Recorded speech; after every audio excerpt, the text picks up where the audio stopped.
Class 8th का math हम यहाँ कर रहे हैं एनसीईआरटी की बुक से और चैप्टर नंबर 3 इस वीडियो में करेंगे। नाम है अंडरस्टैंडिंग क्वाड्रिलेटरल एक्सरसाइज 3.2। तो 3.2 का question number 1, find x in the following figure.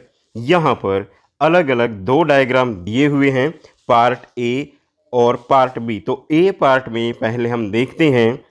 अब सभी यहाँ पर एक्सटीरियर एंगल्स हैं। एक है x, दूसरा 125 है, तीसरा 125 है। तो यहाँ पर तीन एक्सटीरियर एंगल दिए हुए हैं और according to the property of exterior angle we can say we know that the sum of all the exterior angles of a polygon is 360 degree. तो इन तीनों एक्सटीरियर एंगल्स को ऐड कर दिया जाएगा। 125 plus 125 plus x is equal to 360 degree.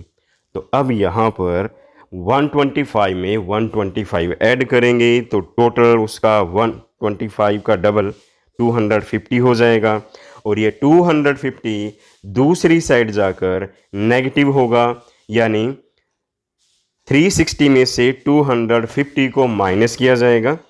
Minus करके 110 degree ये बनता है। तो x की वैल्यू यहाँ पर 110 डिग्री आ चुकी है। अब बी पार्ट में देखिए एक्सटीरियर एंगल्स, कुछ एक्सटीरियर एंगल्स की वैल्यू हमें यहाँ पता है, जैसे 70 डिग्री यहाँ पर है, 60 डिग्री यहाँ पर है और इसको हम y मान लेते हैं, यानी ये हुआ एंगल y और इसी तरह से यहाँ पर एंगल z हुआ। तो फर्स्टली हमें इसमें y एंड z कैलकुलेट करना है। अब y की एक साइड यहाँ पर 90 डिग्री दिया हुआ है, तो दूसरी साइड y को कैलकुलेट करेंगे। 90 माइनस करें 180 में से, क्योंकि जब हमारे पास लीनियर पेयर हो, जैसे एक लाइन पर दो एंगल बने हों, तो इन दोनों का टोटल 180 डिग्री होगा। अगर एक साइड 90 डिग्री है तो दूसरी साइड भी 90 डिग्री आएगा, यानी ये टोटल 180 डिग्री है। इसमें से एक साइड का 90 माइनस करें तो दूसरी साइड भी 90 डिग्री एंगल बनता है। तो y की वैल्यू 90 आ चुकी है और z डायरेक्टली इसमें 90 दिया हुआ है, क्योंकि यहाँ पर जो बॉक्स बना हुआ है उस बॉक्स का मतलब है 90 डिग्री। तो अब हमारे पास x को छोड़कर सभी एक्सटीरियर एंगल्स यहाँ कैलकुलेट हो चुके हैं। दोबारा वही कंडीशन होगी, इन सभी एंगल्स को ऐड करके 360 के इक्वल लिखेंगे, क्योंकि एक्सटीरियर एंगल्स का सम जो है वो 360 डिग्री होगा। तो यहाँ पर एंगल जो लिए गए हैं x है, y है, 60 डिग्री है, z है और 70 डिग्री है, इन सब को ऐड करके 360 डिग्री बनता है। अब यहाँ पर y और z की वैल्यू हमें पता है, तो वो वैल्यू हमें लिखनी है। y को 90 डिग्री यहाँ पर लिख दिया गया है, यानी y 90 हुआ, 60 एज इट इज और z को लिख दिया गया 90 डिग्री। अब यहाँ पर x को छोड़कर जो बाकी सभी नंबर्स हैं उनका टोटल करना है। 90 में 60 प्लस करें, 90 प्लस 60 150 हुआ और यहाँ पर 90 प्लस 70 इन दोनों को प्लस किया 160 हुआ। अब 150 एंड 160 को ऐड किया जाएगा तो 310 होगा। तो x के साथ यहाँ पर x के साथ लिखा जाएगा 310 और ये इक्वल होगा 360 डिग्री के। तो कुछ इस तरह से x plus 310 is equal to 360 यहाँ लिखा जाएगा। और अब x के साथ जो 310 प्लस में है, दूसरी साइड उसको लिखा जाएगा माइनस में। तो 360 डिग्री में से 310 को माइनस किया जाएगा तो x की वैल्यू यहाँ पर 50 डिग्री होगी। तो कुछ इस तरह से ये इक्वेशन बन रही है। x is equal to 360 minus 310 is equal to 50 degree. तो hence the value of x is equal to 50 degree. यहाँ पर क्या था, x की वैल्यू हमें फाइंड आउट करनी थी, find x in the following figure, और दूसरे पार्ट में एक्स की वैल्यू 50 डिग्री आ चुकी है। Now the second question, find the major of each of the exterior angle of the regular polygon of 9 side. अब 9 side का रेगुलर पॉलीगन है और हमें बताना है एक्सटीरियर एंगल। अब सभी एक्सटीरियर एंगल का टोटल कितना होता है? 360 डिग्री। तो इसको 9 से डिवाइड करेंगे तो 9 साइड के पॉलीगन का एक्सटीरियर एंगल आ जाएगा, दैट इज 40 डिग्री। और इसी तरह से 360 को डिवाइड किया जाएगा 15 से, तो सेकंड पार्ट का आंसर यहां आ जाएगा 5 2 जा 30, 5 4 जा 60, 24 डिग्री। तो सिंपल इनका सॉल्यूशन है और इस सॉल्यूशन को कुछ इस तरह से लिखना है, we know the sum of all exterior angles of polygon is 360 degree. अब फर्स्ट पार्ट में 360 को डिवाइड करना है 90 डिग्री से, तो 40 डिग्री फर्स्ट पार्ट का आंसर होगा। और इसी तरह से सेकंड पार्ट में 15 से डिवाइड करके 24 डिग्री सेकंड पार्ट का आंसर होगा। अब थर्ड क्वेश्चन है, how many sides does a regular polygon have if the measure of N exterior angle is 24 degree. Previous part में हमने एक्सटीरियर एंगल फाइंड आउट किया था। वो कैसे फाइंड आउट किया था?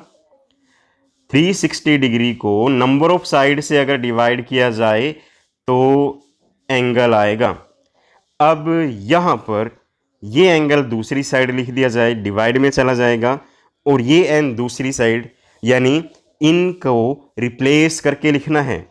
इसका मतलब क्या होगा? अगर 360 को अगर एंगल से डिवाइड किया जाए तो एन आएगा। एन क्या है? Number of side. तो इस पार्ट में सॉल्यूशन कुछ इस तरह से करना है, sum of all exterior angle of a regular polygon is 360 degree, यानी 360 डिग्री टोटल हुआ। अब 360 डिग्री को नंबर ऑफ साइड निकालने के लिए 360 डिग्री को मेजर ऑफ एन एंगल से डिवाइड किया जाएगा, डिवाइड करके 15 आता है, तो नंबर ऑफ साइड यहां 15 हुआ।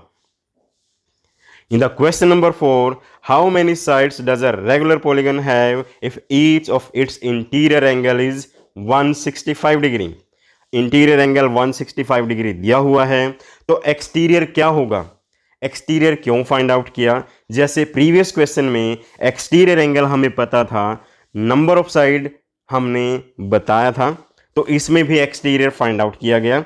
और एक्सटीरियर फाइंड आउट करने के लिए 180 में से इंटीरियर को माइनस किया जाएगा। तो अब सिंपली हम नंबर ऑफ साइड इसमें फाइंड आउट करेंगे, that is number of exterior angle divide by exterior angle, यानी 360 सम होता है और 15 यहां पर एक्सटीरियर एंगल है, तो number of side is equal to 24। Now the question number 5 A part में है, is it possible to have a regular polygon with measure of each exterior angle as 22 degree? क्या रेगुलर पॉलीगन में exterior angle 22 degree हो सकता है?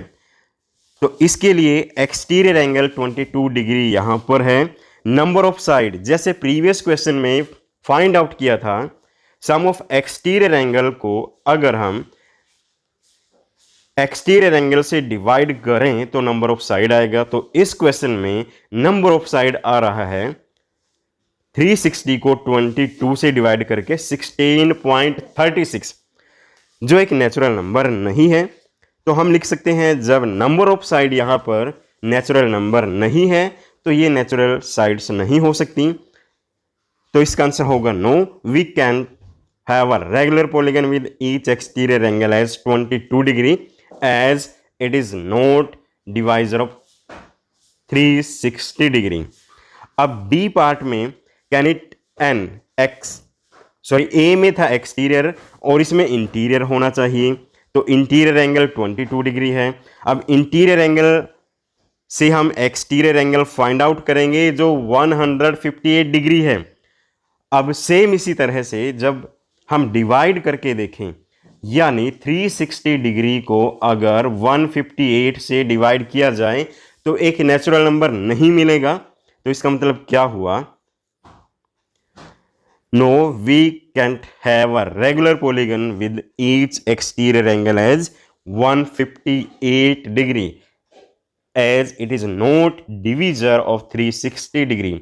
यानी 360 degree इस number से डिवाइड नहीं होता, इसलिए इसका आंसर हुआ no. Now the question number 6, what is the maximum interior angle possible for a regular polygon? तो यहां पर इक्विलेटरल ट्रायंगल एक रेगुलर पॉलीगन है जिसमें 3 साइड्स होती हैं। अब at least possible minimum interior angle, because the regular with minimum side can be construct. जो मिनिमम साइड है तो 3 साइड मिनिमम हो सकती हैं। तो इसमें सम होगा 180 डिग्री। अगर सम 180 डिग्री है तो 180 को 3 से डिवाइड करेंगे तो 60 डिग्री एक इसमें इंटीरियर एंगल आएगा। तो यही मिनिमम इंटीरियर एंगल होगा। जैसे ट्रायंगल में आप देखते हो 60 डिग्री एंगल आएगा। अगर आपके पास रेक्टेंगल है, एज यू नो यहां पर 90 डिग्री एंगल आता है, क्योंकि साइड बढ़ चुकी हैं तो एंगल भी बढ़ेगा। और हमें बताना है सबसे छोटा एंगल, तो सबसे कम साइड ट्रायंगल में है तो सबसे छोटा एंगल भी इसका ही होगा। बी पार्ट में है मैक्सिमम एक्सटीरियर एंगल क्या हो सकता है। अब जब इंटीरियर एंगल सबसे छोटा होगा, जब इंटीरियर एंगल सबसे छोटा होगा तभी एक्सटीरियर एंगल सबसे बड़ा होगा। तो इंटीरियर एंगल अभी हमने देखा है कि सबसे छोटा 60 डिग्री होता है, तो इसके बदले में एक्सटीरियर एंगल क्या होगा? तो वहां भी हम ट्रायंगल का ही यूज करेंगे और एक्सटीरियर एंगल फाइंड आउट करने के लिए जो सबसे छोटा इंटीरियर एंगल हमारे पास आया था 60 डिग्री, उसको 180 में से माइनस करेंगे। यानी ट्रायंगल ही एक ऐसा पॉलीगन है जिसमें सबसे छोटा इंटीरियर एंगल होगा, जिसमें सबसे छोटा इंटीरियर यानी मिनिमम इंटीरियर एंगल होगा और सबसे बड़ा एक्सटीरियर एंगल भी इसमें होगा। ये दोनों चीजें ट्रायंगल में है। तो ट्रायंगल का एक्सटीरियर एंगल 120 डिग्री है। ये हम यहाँ पर रेगुलर पॉलीगन की बात कर रहे हैं। तो इसके साथ ही एक्सरसाइज खत्म होती है। अगर आप इस चैनल पर नए हैं तो इसको सब्सक्राइब करें, अपने फ्रेंड्स में शेयर करें। अगर वीडियो अच्छी लगी है तो उसको लाइक भी करें।